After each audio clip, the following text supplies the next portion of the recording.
ओम शांति। आज की मुरली का सार, मीठे बच्चे सच्चे सेल्वेशन आर्मी बन सबको इस पाप की दुनिया से पुण्य की दुनिया में ले चलना है। सबके डूबे हुए बेड़े को पार लगाना है। प्रश्न है, कौन सा निश्चय हर एक बच्चे की बुद्धि में नंबरवार बैठता है? उत्तर है, पतित पावन हमारा मोस्ट बिलवड बाबा हमें स्वर्ग का वर्षा दे रहा है। यह निश्चय हर एक की बुद्धि में नंबरवार बैठता है। अगर पूरा निश्चय किसी को हो भी जाए तो माया सामने खड़ी है। बाप को भूल जाते हैं, फेल हो पड़ते हैं। जिन्हें निश्चय बैठ जाता है वह पावन बनने के पुरुषार्थ में लग जाते हैं। बुद्धि में रहता है, अब तो घर जाना है। सुनते हैं मुख्य पॉइंट्स। पहली पॉइंट, बच्चे यह जानते हैं कि सतयुग में सदैव good morning, good day, good everything, good night सब गुड ही गुड है। यहाँ तो न गुड मॉर्निंग है न गुड नाइट है। सबसे बुरी है नाइट, तो सबसे अच्छा क्या है? सवेरा, जिसको अमृत वेला कहा जाता है। तुम्हारा हर समय गुड ही गुड है। बच्चे जानते हैं कि इस समय हम योग योगेश्वर और योग योगेश्वरियाँ हैं। तुम बच्चों का एक ईश्वर के साथ योग है। तुम बच्चों को योगेश्वर के बाद ज्ञान ज्ञानेश्वर बाप का पता पड़ा है। योग लगा, फिर बाप तुमको सारे चक्र की नॉलेज समझाते हैं, जिससे तुम भी ज्ञान ज्ञानेश्वर बनते हो। दूसरी पॉइंट, ईश्वर बाप बच्चों को आकर ज्ञान और योग सिखलाते हैं। कौन सा ईश्वर? निराकार बाप। अब बुद्धि से काम लो। गुरु लोगों की तो बहुत मत है। कोई कहेंगे श्री कृष्ण से योग लगाओ, फिर उनका चित्र भी देंगे।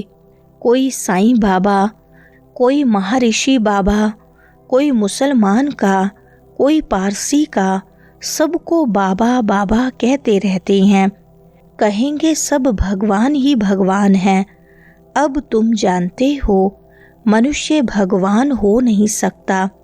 इन लक्ष्मी नारायण को भी भगवान भगवती नहीं कह सकते। भगवान तो एक निराकार है।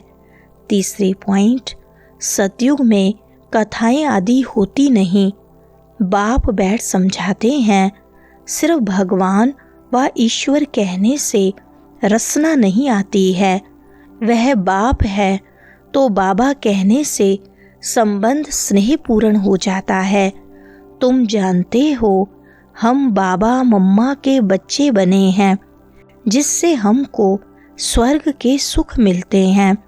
ऐसा कोई भी सत्संग नहीं होगा जो समझते हों कि हम इस सत्संग से मनुष्य से देवता व नरकवासी से स्वर्गवासी बनते हैं।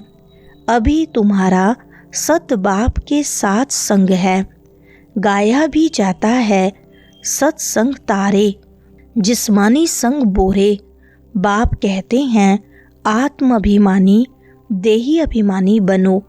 चौथी पॉइंट, बाप कहते हैं मैं सब वेदों शास्त्रों को, सृष्टि के आदि मध्य अंत को जानने वाला हूँ। अथॉरिटी मैं हूँ, वह है भक्ति मार्ग की अथॉरिटी। बहुत शास्त्र आदि पढ़ते हैं तो उनको कहते हैं शास्त्रों की अथॉरिटी। तुमको बाप सच आकर सुनाते हैं। अब बाप तुम बच्चों द्वारा भारत को सैल्वेज कर रहे हैं। तुम हो रूहानी सैल्वेशन आर्मी, सैल्वेज करते हैं। बाप कहते हैं कि भारत जो स्वर्ग था वह अब नर्क बना हुआ है, डूबा हुआ है। बाकी कोई ऐसा सागर के नीचे नहीं है। यह बड़ा स्टीमर है, तुम स्टीमर में बैठे हो। 5वें पॉइंट, यह है सच्ची कमाई सच्चे बाप द्वारा। बाप बाप भी है, शिक्षक भी है, सतगुरु भी है, प्रैक्टिकल में करके दिखाने वाला है। ऐसे नहीं कि गुरु मर गया तो चेले को गद्दी मिले। वह है जिस्मानी गुरु, यह है रूहानी गुरु। अच्छी रीति इस बात को समझना है। यह बिल्कुल नई बातें हैं। तुम जानते हो, हमको कोई मनुष्य नहीं पढ़ाता है।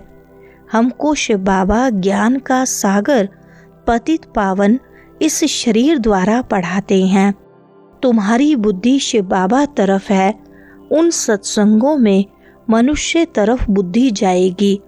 6 पॉइंट, यह हमारी स्त्री भी है तो बच्चा भी है। इन द्वारा शिव बाबा बच्चों को अडॉप्ट करते हैं तो यह बड़ी मम्मा हो गई। इनकी कोई माँ नहीं है। सरस्वती को जगदम्बा कहा जाता है।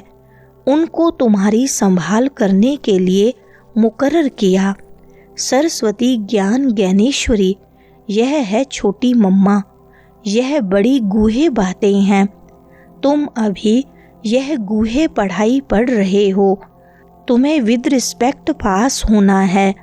यह लक्ष्मी नारायण विद रिस्पेक्ट पास हुए हैं। उनको सबसे बड़ी स्कॉलरशिप मिली है। कोई सजा खानी नहीं पड़ी। 7वें पॉइंट, बाप कहते हैं तुमको सभी वेदों शास्त्रों का सार सुनाता हूँ। मैंने तुमको राजयोग सिखाया जिससे तुमने प्रारब्ध पाई। फिर ज्ञान खलास हो गया, फिर परंपरा कैसे चल सकता। बाप कहते हैं कि मैं तुमको जो ज्ञान सुनाता हूँ वह कोई नहीं जानते। भारत दुखी बन जाता है, उनको आकर सदा सुखी बनाता हूँ। बाप कहते हैं मैं साधारण तन में बैठा हूँ। तुम्हारा बुद्धि योग बाप के साथ रहे। आत्माओं का बाप है परम पिता परमात्मा। 8वें पॉइंट, विनाश सामने खड़ा है। जानते हो आग लगेगी, सबके शरीर खत्म हो जाएंगे। सब आत्माओं को जाना है वापस घर। ऐसे नहीं कि ब्रह्म में लीन हो जाएंगे व ज्योति में समा जाएंगे। ब्रह्म समाजी फिर ज्योति जगाते हैं, उनको ब्रह्म मंदिर कह देते हैं। वास्तव में है ब्रह्म महतत्व, जहाँ सब आत्माएं रहती हैं। हमारा पहले मंदिर वह है, पवित्र आत्माएं वहाँ रहती हैं। अब तुम ज्ञान ज्ञानेश्वर फिर बनते हो राज रजेश्वर। तुम्हारी बुद्धि में है कि पतित पावन मोस्ट बिलवड बाबा आकर हमको स्वर्ग का वर्षा दे रहे हैं।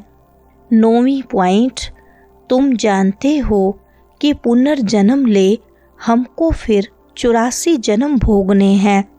भारतवासियों को ही समझाते हैं कि तुमने 84 जन्म पूरे किए हैं। पांडव सेना को समझाते हैं कि तुम पंडे हो, तुम रूहानी यात्रा सिखलाते हो। राज्य अब न कौरवों का न पांडवों का है। बाप ही आकर माया पर जीत पहनना सिखलाते हैं। तुम आदि सनातन देवी देवता धर्म वाले अहिंसक हो। अहिंसा परमो धर्म।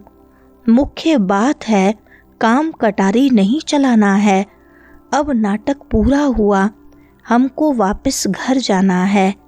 वरदान है लाइट हाउस की स्थिति द्वारा पाप कर्मों को समाप्त करने वाले पुण्य आत्मा भव।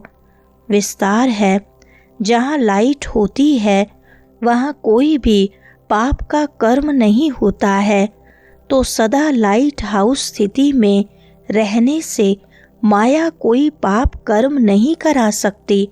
सदा पुण्य आत्मा बन जाएंगे। पुण्य आत्मा संकल्प में भी कोई पाप कर्म नहीं कर सकती। जहाँ पाप होता है वहाँ बाप की याद नहीं होती। तो दृढ़ संकल्प करो कि मैं पुण्य आत्मा हूँ, पाप मेरे सामने आ नहीं सकता। स्वप्न व संकल्प में भी पाप को आने न दो। स्लोगन है, जो हर दृश्य को साक्षी होकर देखते हैं वही सदा हर्षित रहते हैं। अच्छा, ओम शांति।